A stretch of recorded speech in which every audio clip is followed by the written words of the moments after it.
EA Sports. It's in the code. Huh, this looks useful. I'm gonna download it.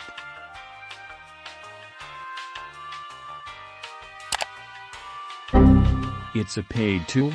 Oh well, seems worth it. This is so bright.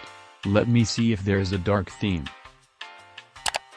I have to pay to unlock settings, but I already paid for the app though.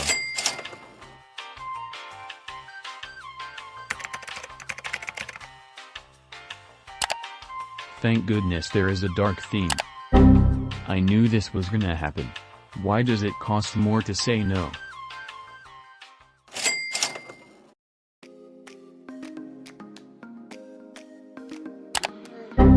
I should have just stuck with Notepad. I hope this is free. Yay, it's free. What's this? I think I'm just gonna say no.